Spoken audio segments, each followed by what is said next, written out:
Om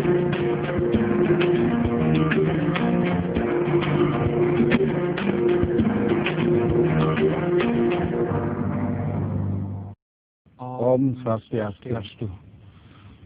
Pemirsa Dewata TV dimanapun Anda berada, saya Nyoman Wijaya kembali berada di depan Anda untuk mengantarkan satu acara yang sudah kita lalui bersama minggu yang lalu, Pustaka Dewata.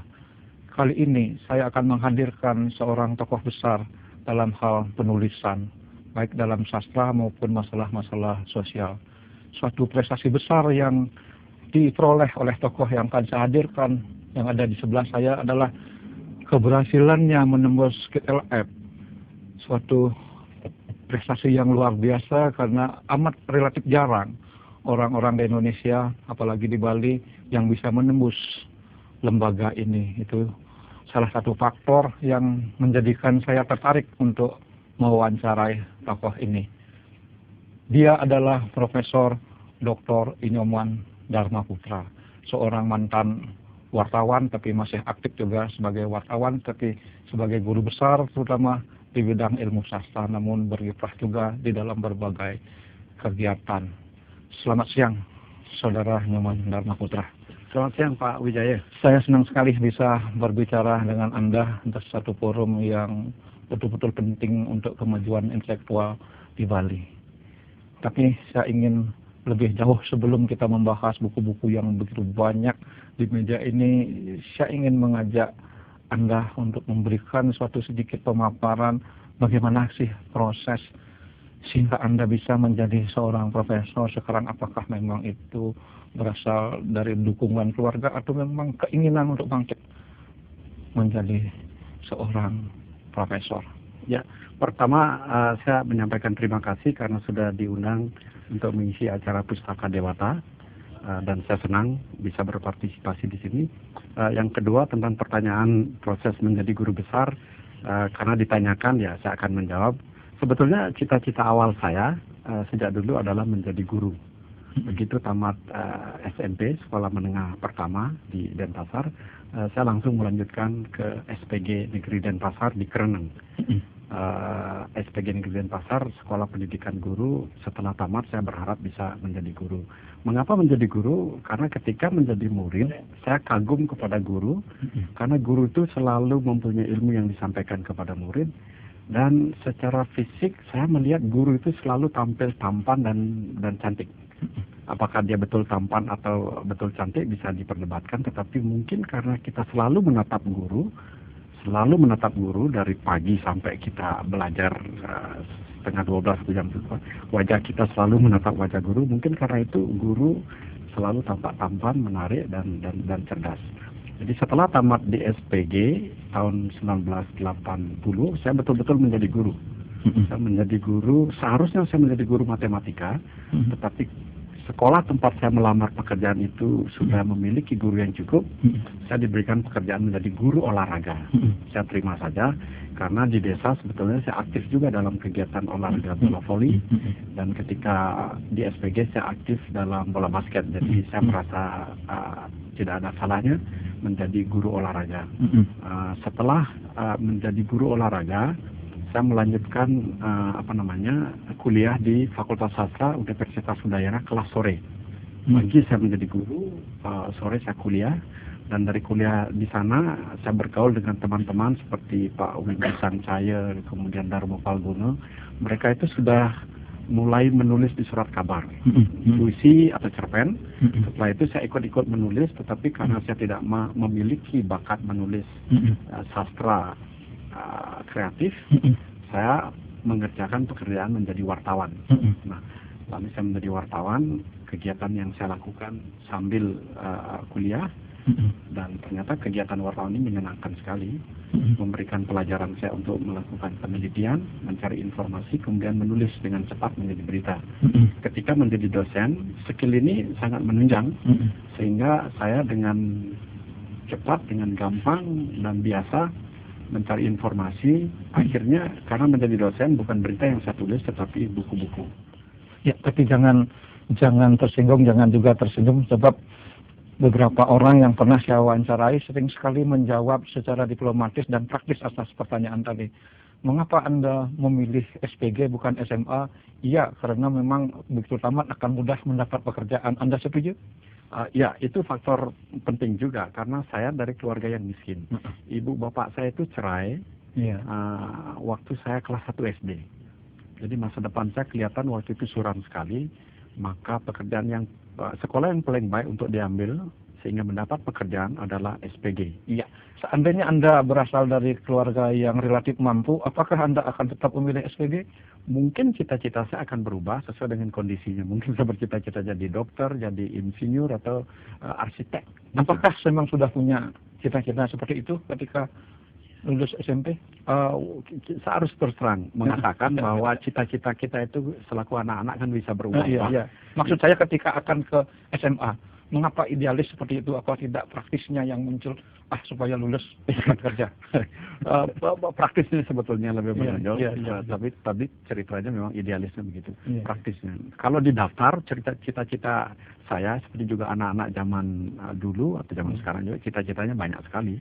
Selain jadi guru, mungkin pernah bercita-cita jadi pilot, jadi polisi dan seterusnya, pokoknya yang seru-seru gitu. Jadi hansip juga tidak kan?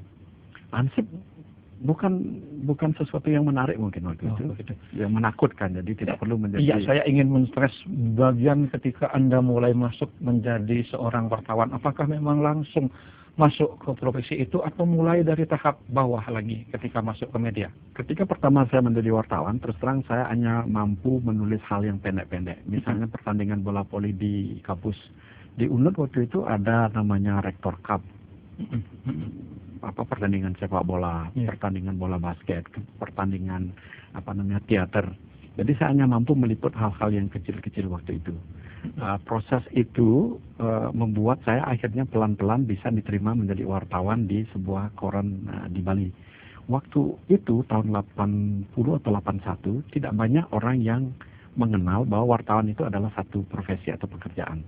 Saya juga mungkin belum punya gambaran yang jelas waktu itu, tetapi karena saya senang menulis, akhirnya saya menjadi wartawan dan bekerja terus sambil kuliah. Ketika saya tamat kuliah, saya meneruskan pekerjaan menjadi wartawan. Bahkan setelah saya menjadi dosen pun, saya sampai sekarang sebetulnya masih melakukan pekerjaan wartawan sekali-sekali. Ya, kalau dicari siapa sih yang paling berpengaruh atau berperan dalam keberhasilan Anda menulis? Apakah guru di SMA, apa wartawan-wartawan di media lembaga yang Anda ikuti, atau di dunia perguruan tinggi Fakultas Sastra? Sebetulnya untuk kegiatan tulis-menulis, saya harus katakan bahwa teman-teman sekuliah yang banyak mempengaruhi. Bukan dosen ya? Bukan dosen. Tetapi dosen saya yaitu Profesor Dr. I. Wayan Bawo, yang waktu itu menjadi ketua jurusan. Tapi belum profesor waktu itu, ingat saya. Ya. Belum profesor ya, ya. Tapi katakanlah dia dengan nama lengkapnya, kita sebut Profesor Dr. I. Wayan Bawo, mendorong saya, memberikan saya KTBLC, surat pengantar untuk ke Bali Pos untuk menjadi wartawan di situ. Dan dia mengatakan, saya lihat saudara berbakat, coba datang ke sana, temui Pak ini, mudah-mudahan sudah diterima. Dan saya diterima dan saya senang sekali. Ya, saya ingin tanya, apakah di disertasi Anda ucapkan suatu ucapan terima kasih kepada beliau?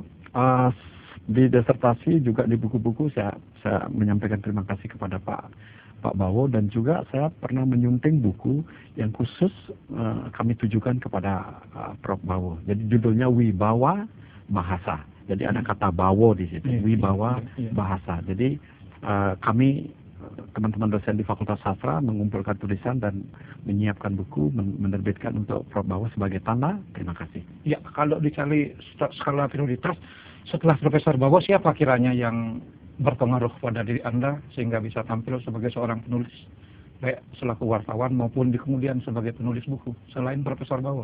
Selain Profesor Bawo, saya melihat satu Profesor Bagus misalnya. Dia banyak memberikan inspirasi secara tidak langsung.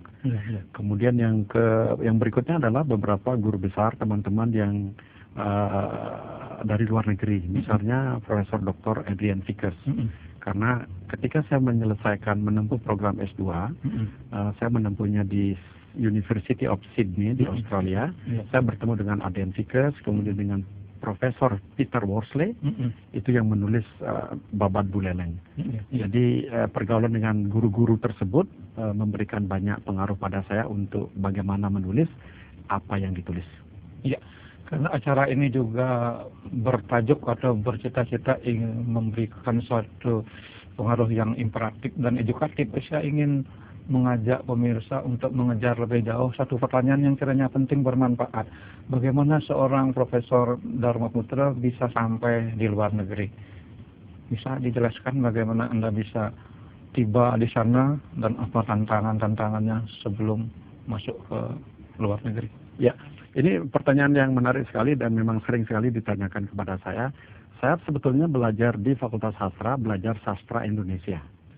Lalu saya melanjutkan S2 ke luar negeri. Iya, baiklah, nanti dijawab selanjutnya setelah yang satu ini.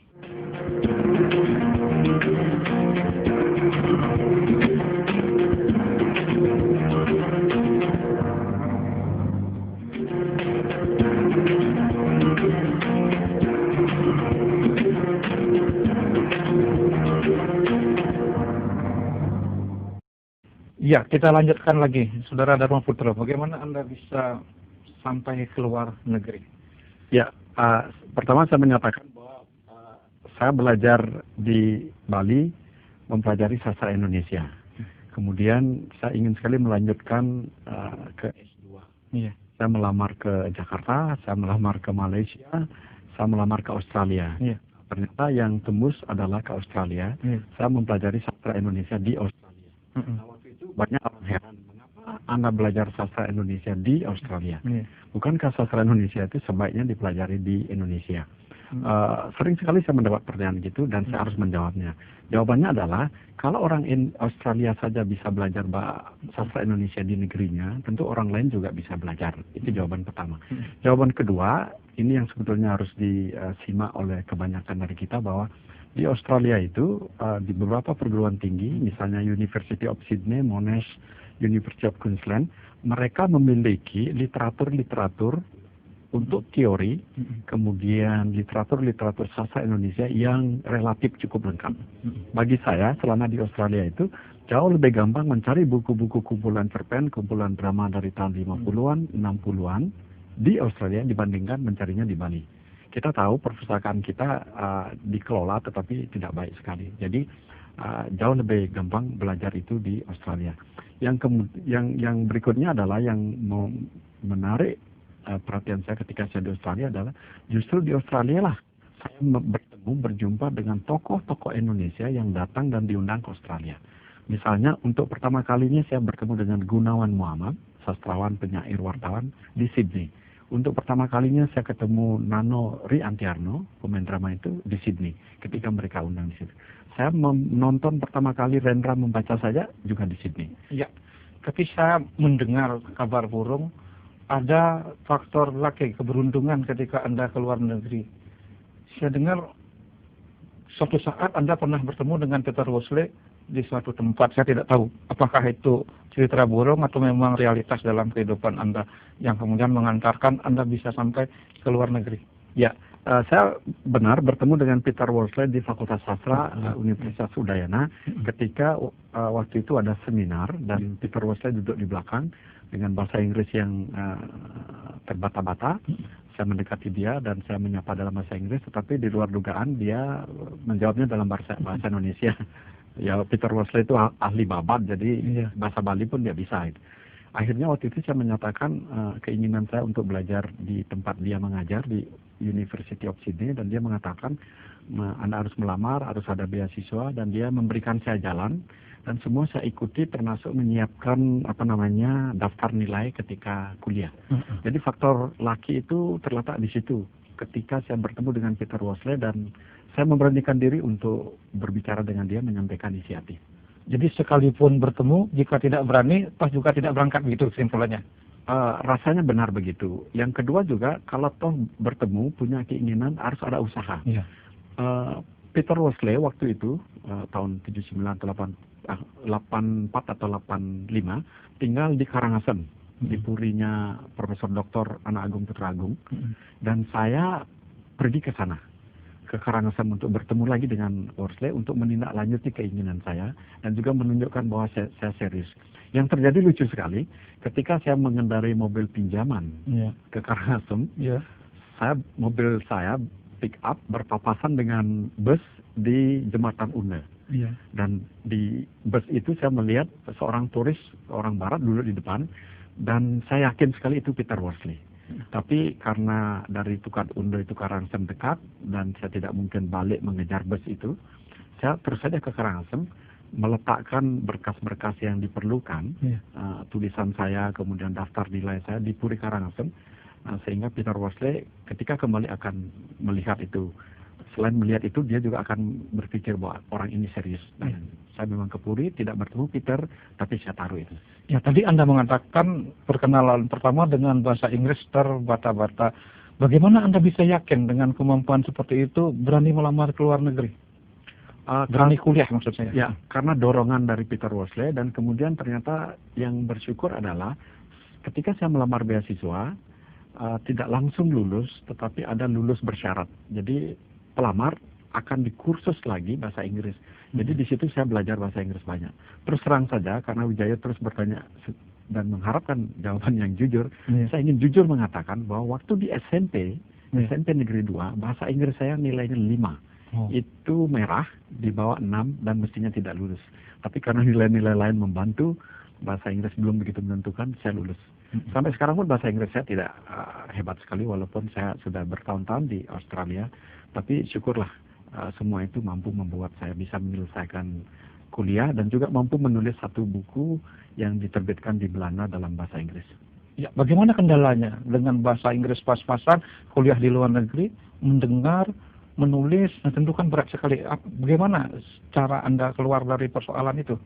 Memang berat sekali, tetapi kemampuan kita menulis dalam bahasa Inggris selain kursus-kursus sebelumnya juga terlatih dari kebiasaan membaca artikel-artikel yang ada di jurnal. Jadi sekarang saya kalau membaca artikel di jurnal, selain membaca isinya, juga membaca bagaimana mereka menulis. Jadi dari situ saya meniru cara orang menulis dalam bahasa Inggris. Itu yang pertama. Yang kedua, ketika saya kuliah di Sydney Uni, teman-teman sekuliah saya itu kebanyakan bisa berbahasa Indonesia karena mereka belajar bahasa Indonesia.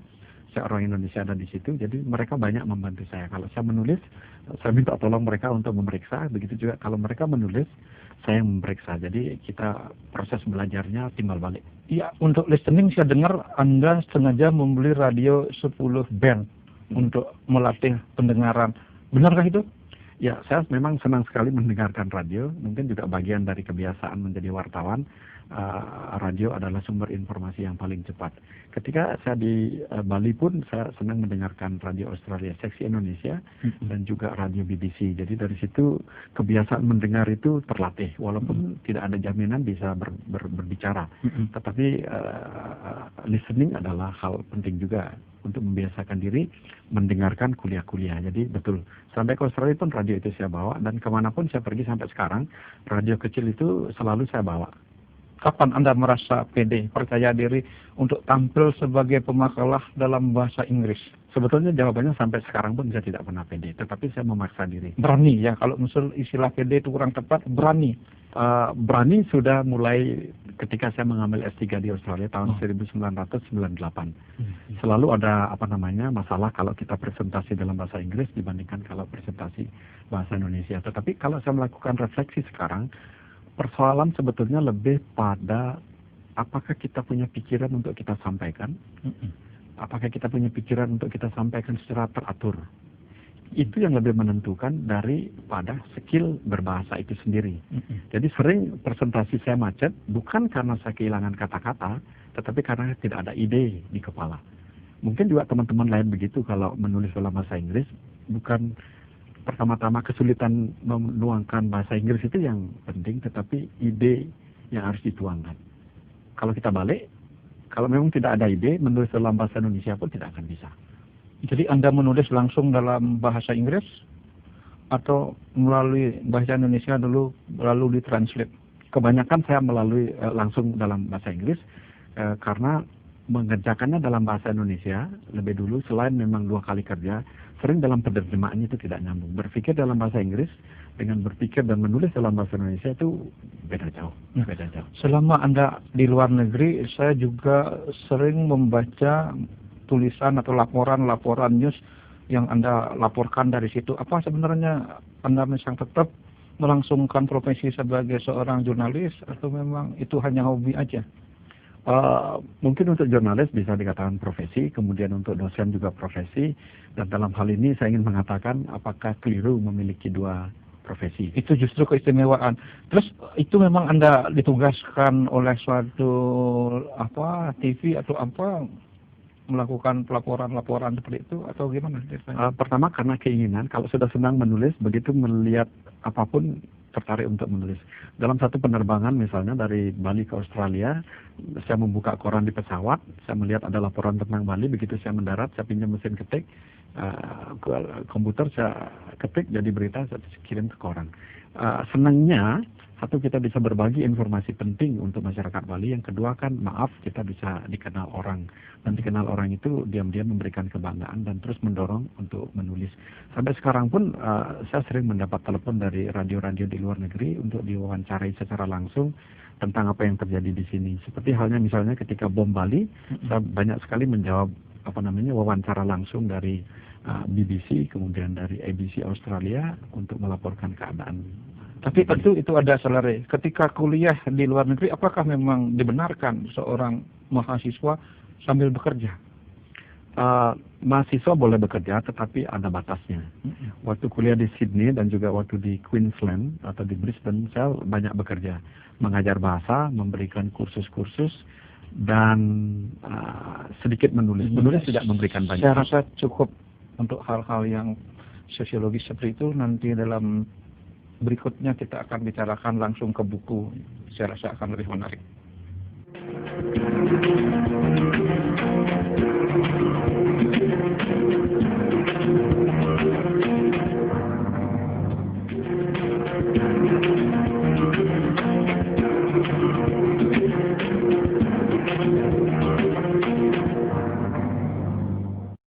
Iya, banyak sudah kita bincangkan proses Anda menjadi seorang Dharma Putra, tetapi apa hasilnya setelah menjadi seorang Dharma Putra? Seperti yang kita lihat di meja ini, begitu banyak buku yang telah ditulis. Tetapi saya tertarik, barangkali karena saya seorang historian, saya lebih tertarik pada salah satu buku Wanita Bali Tempo Dulu. Tapi penting juga sebelum kita membahas isinya dalam segmen berikutnya, kita mulai dulu. Bagaimana sih Anda sebagai seorang ahli sastra, tiba-tiba saja masuk ke ruang sejarah begitu, yang semestinya walaupun memang sejarah terbuka, tetapi memang ada pakem-pakem tertentu yang harus diikuti oleh seorang penulis sejarah. Bagaimana sih ceritanya? Ya. Saya menulis buku Wanita Bali Tempo Dulu Perspektif Masa Kini itu sebetulnya ketika saya melakukan penelitian untuk disertasi saya menulis sastra. Ketika saya menulis disertasi, saya melakukan penelitian terhadap media-media massa yang terbit di Bali tahun 20-an, sejak awal lah, sampai tahun 2000. Nah, ketika saya membaca majalah Surya Kanta atau surat kabar Surya Kanta, kemudian Bali Adyana Jatayu, kemudian Damai dan Bakti yang terbit di Denpasar dan di Singaraja, saya menemukan banyak sekali artikel-artikel, satu tentang wanita, dua yang ditulis oleh wanita. Nah, ketika saya menemukan bahan-bahan tersebut, saya berpikir saya harus menyisihkan sejenak penelitian disertasi saya dan memberikan kesempatan kepada keinginan saya, keinginan jurnalistik saya untuk menulis tentang wanita Bali. Jadi sebetulnya walaupun saya menekuni sastra, tiba-tiba saya menulis buku Wanita Bali Tempo Dulu, sebetulnya titik tolaknya sama, yaitu sama-sama bertolak dari teks. Sama-sama bertolak dari teks.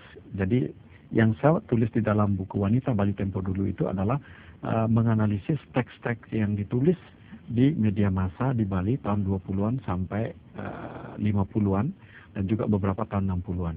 Khususnya yang bertema tentang wanita dan kewanitaan. Ya, saya membaca buku itu seperti membaca laporan tentang adanya suatu tulisan. Bukan artinya kunyahan atau cernaan seorang Dharma Putra terhadap suatu fenomena wanita di Bali. Memang begitu maksudnya.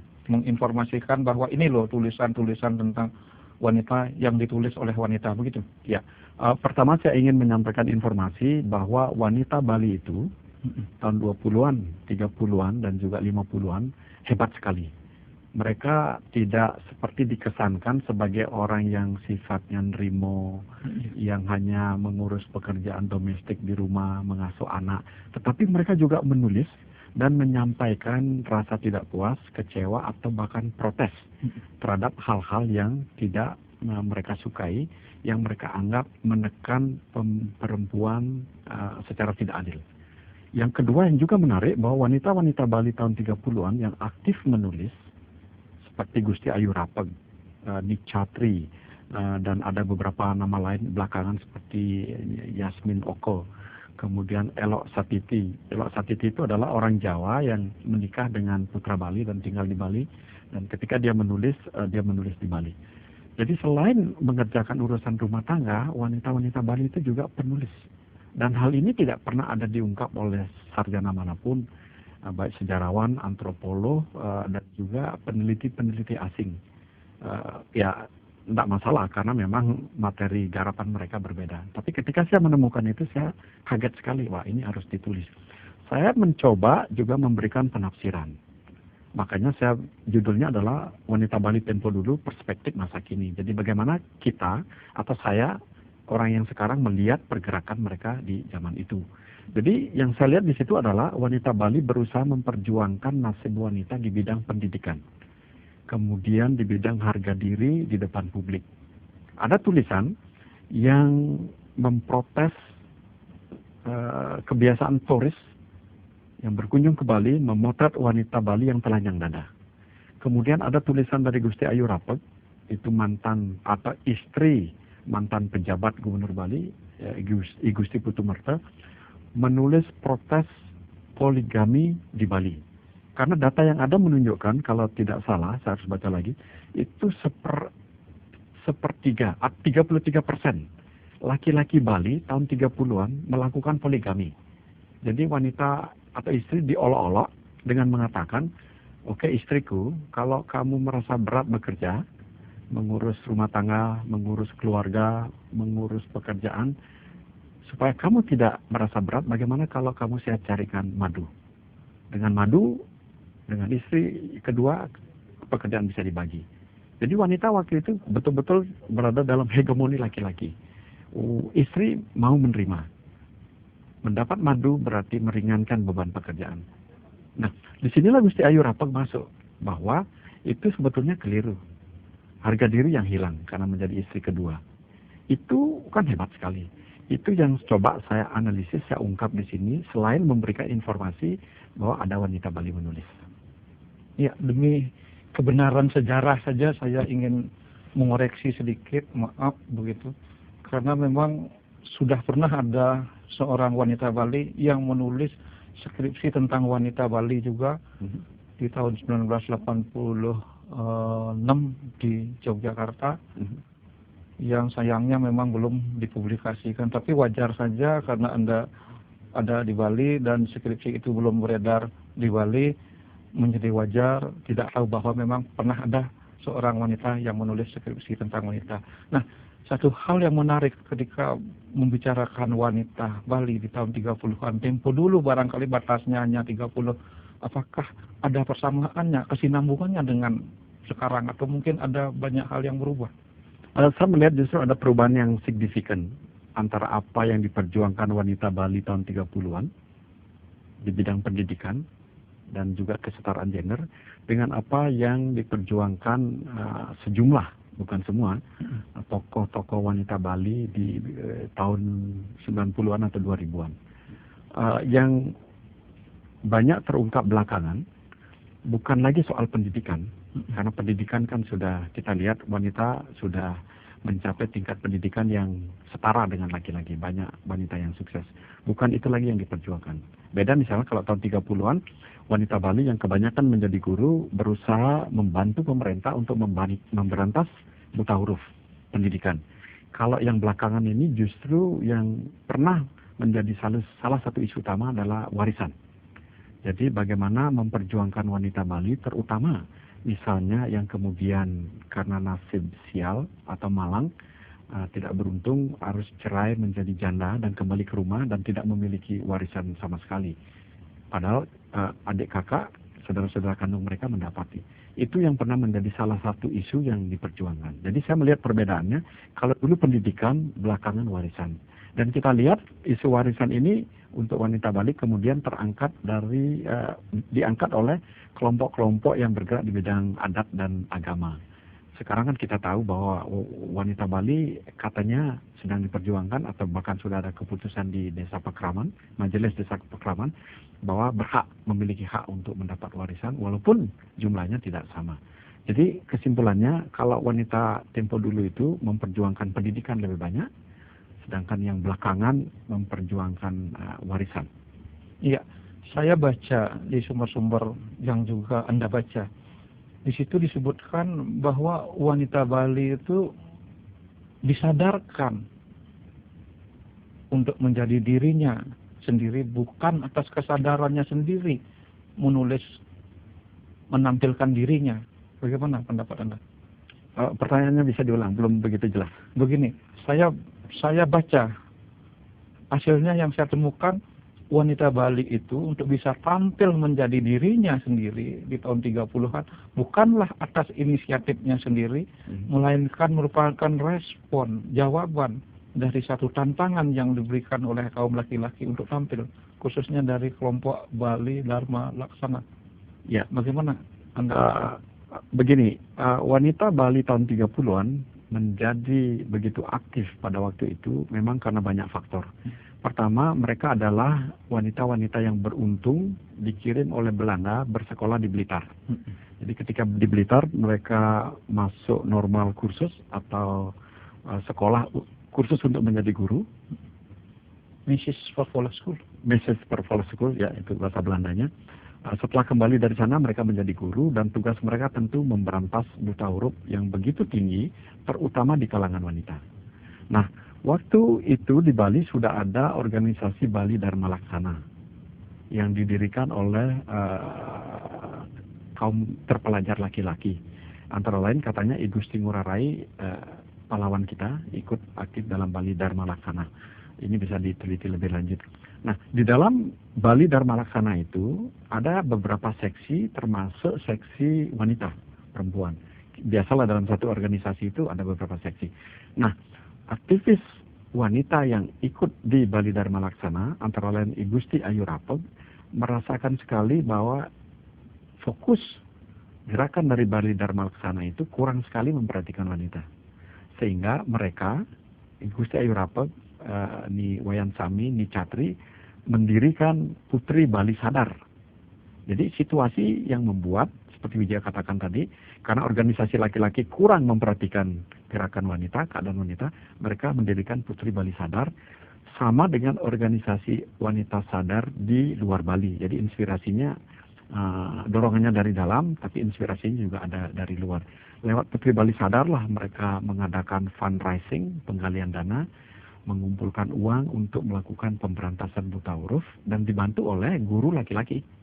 Jadi antara keadaan di Bali dan inspirasi dari luar sama-sama memberikan dorongan bagi wanita Bali untuk menjadi dirinya sendiri, bergerak untuk kaumnya. Ya, menarik sekali. Tetapi kita tunggu setelah yang satu ini.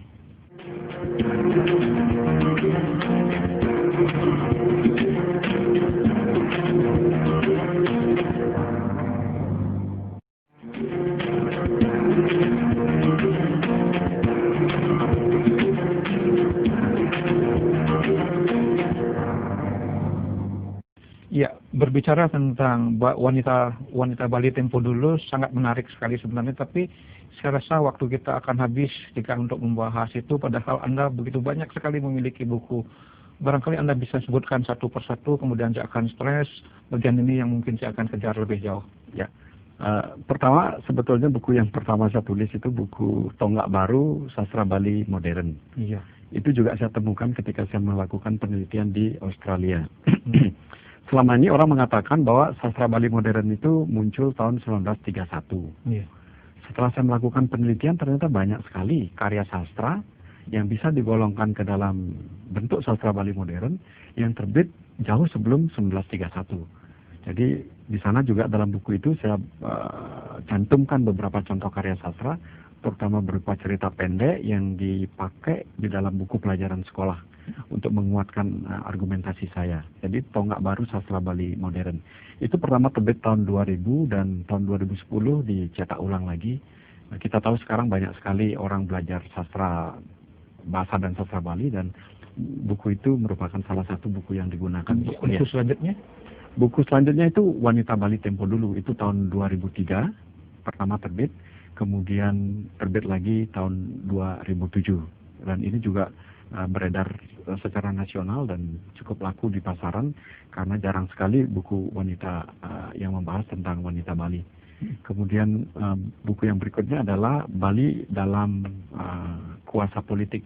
Itu adalah kumpulan karangan tentang yang mencoba membahas bahwa kebudayaan dan kesenian di Bali itu yang selama ini dipahami secara terisolasi sebagai bagian dari kebudayaan yang adiluhung. Saya ingin menunjukkan itu sebetulnya banyak mendapat pengaruh sosial politik. Salah satu tulisan dalam buku itu adalah tentang lagu pop Bali. Lagu pop Bali itu terutama yang tahun 2002 sampai 2005 itu banyak sekali mengangkat tema-tema politik. Ketika ada reformasi, ketika ada pemilihan langsung, ketika ada ketidakpuasan terhadap kalau kaum politisi kita, penyanyi-penyanyi lagu pop Bali dengan kreatif beberapa diantaranya menulis lagu-lagu bertema politik. Itu salah satu itu. Kemudian yang berikutnya yang keempat adalah buku Literary Mirror, Balinese Reflection on Modernity and Identity in the 20th Century. Ini yang terbit di Belanda berdasarkan disertasi saya. Tahun 2003 selesai doktor, kemudian 2011 baru bukunya terbit di Belanda. Itu membicarakan tema-tema yang ditulis oleh sastrawan Bali sejak tahun 20-an sampai sekarang. Ternyata ada salah satu tema besar yang selalu muncul dan selalu menarik adalah pertentangan kasta.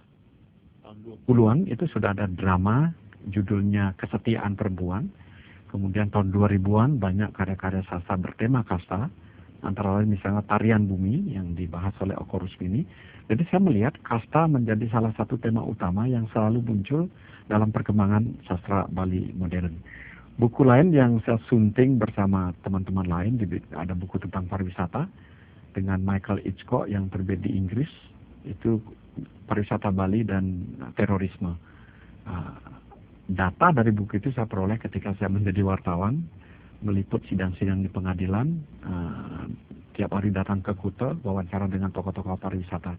Jadi pengalaman menjadi jurnalis kembali memberikan kemampuan untuk menggali materi dengan cepat dan menuliskannya menjadi buku berdua.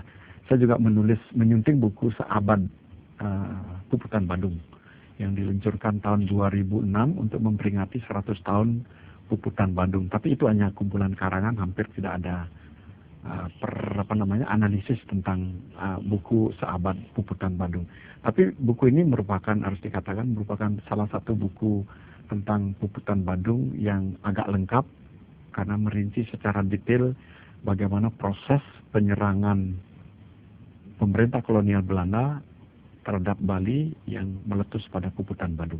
Ya, saya ingin sedikit menggariskan tadi munculnya karya sastra novel atau yang tahun 20-an, Kesetiaan Wanita. Anda sebagai seorang penulis sastra, apakah menemukan suatu bukti barangkali tulisan itu menjadi sumber inspirasi langsung atau tidak langsung mengenai dalam novel-novel tentang wanita berikutnya? Saya tidak yakin bahwa penulis-penulis Bali belakangan membaca karya-karya tersebut. Karena memang tidak beredar. Drama Kesetiaan Perempuan yang saya sebut tadi itu terbit di majalah atau koran Surya Kanta tahun 26 sebagai reaksi keras kelompok Jabo terhadap kelompok Triwangsa. Saya tidak yakin penulis-penulis muda Bali atau yang lebih senior membaca karya itu. Tetapi kalau ada pertanyaan mengapa kasta menjadi tema utama dan selalu muncul berulang, mungkin inspirasi yang diambil dari oleh pengarang itu adalah karena kehidupan sosial di masyarakat. Mereka akan selalu atau mungkin mereka selalu memperhatikan, melihat, mengalami mungkin adanya konflik-konflik sosial harga diri yang bersumber dari perbedaan kewangsaan atau kasta. Walaupun sebetulnya secara akademis banyak orang tidak percaya bahwa kasta itu hadir atau triwangsa itu hadir seperti yang dibayangkan orang. Buktinya bahwa dia hadir, gampang kita menyebut bahwa kita harus berbahasa halus dengan orang yang berbeda kasta. Tetapi bukti bahwa dia tidak hadir dalam banyak pergaulan, kita tidak perlu berbahasa halus kepada orang yang berbeda kasta. Kepada siapapun kita bisa berbahasa. Oh ya, sesuai dengan apa yang saya harapkan supaya ini ada kesan memberikan interaktif dan edukatif acara ini, saya ingin Anda sedikit memberikan suatu cerita bagaimana disertasi Anda bisa diterbitkan oleh KTLF. Ya, disertasi itu kisahnya sampai terbit di Leiden, di KITLV Press di Leiden. Itu sebetulnya pertama ketika selesai dan saya dinyatakan lulus, saya memberikan disertasi ini, kopinya kepada Profesor Henk Skulter-Noldort yang bekerja di KITLP, dan dia meneruskannya kepada tim reviewer di KITLP. Sebetulnya kalau toh dia tidak meneruskan, kemungkinan saya juga akan menawarkan, karena pembimbing saya menyarankan buku ini, disertasi ini banyak berisi informasi baru yang belum banyak orang ketahui, layak diterbitkan. Nah, setelah diteruskan ke KITLP Press oleh Profesor Henk, saya mendapat respon balik yang menyatakan buku bisa diterbitkan, tetapi silakan perbaikin revisi ini, dan banyak sekali kritik yang masuk. Dan syukur saya mendapat fellowship lagi selama 3 tahun ke Australia untuk memperbaiki semua itu. Jadi faktor keberuntungan seperti yang dikatakan Wijaya tadi memungkinkan saya untuk menulis, menyempurnakan disertasi itu sampai akhirnya terbit. Tetapi seperti juga buku-buku lainnya nggak ada yang sempurna. Banyak buku lain yang jauh lebih baik, tetapi saya ingin mengajak teman-teman, apapun yang kita miliki, pikiran sekecil apapun, sederhana pun, cobalah tulis. Karena begitu dia menjadi buku, yakinlah bahwa banyak buku yang jauh lebih baik dari apa yang Anda kerjakan, tetapi juga banyak buku yang lebih jelek dari yang Anda kerjakan. Kalau demikian keadaannya, lebih baik tulis. Publish or perish, artinya Anda tulis ide Anda, atau ide itu akan lenyap, tidak diketahui orang sama sekali. Iya, tapi saya boleh jadi akan menekankan pada buku ini. Bali dalam kuasa. Bali dalam kuasa politik tentunya. Tapi mengapa harus ada kuasa politik? Jadi seperti yang saya katakan tadi, selama ini kan pendekatan kita ketika mempelajari atau menganalisis seni, sastra, budaya, kebanyakan berdasarkan pendekatan yang terisolasi pada kesenian, estetika saja. Padahal kita harus terbuka melihat bahwa pesta kesenian Bali, pertunjukan Bali, karya sastra, patung dan seterusnya atau apapun itu, sebetulnya itu dipengaruhi oleh situasi sosial politik dalam proses penciptaannya. Kalau halnya demikian, maka untuk memahaminya kita harus mengerti sejauh mana pengaruh politik mempengaruhinya. Nah, ketika misalnya para intelektual kita dan birokrat membuat klasifikasi tari wali, kemudian Bali dan Bali-Balihan tahun 70-an, itu kan jelas sekali karena kuasa politik pariwisata. Iya, saya rasa penting sekali jika memang kita mau lanjutkan ini, barangkali besok juga tidak akan habis-habisnya sampai besok, tapi ada satu hal yang ingin saya minta kepada Anda, bagaimana kiranya bisa menumbuhkan semangat belajar, terutama memunculkan penulis-penulis muda di Bali. Apa yang harus mereka lakukan? Barangkali Anda bisa memberikan saran-saran kepada para pemirsa Dewa TV dimanapun mereka berada. Ya, seseorang akan bisa menjadi penulis kalau mereka rajin membaca atau banyak membaca, karena dalam membaca orang bisa mendapatkan ide dan lalu memiliki gagasan untuk dituangkan. Jadi saran saya, kita harus lebih banyak membaca sambil mencari informasi bahan-bahan untuk yang kita tulis.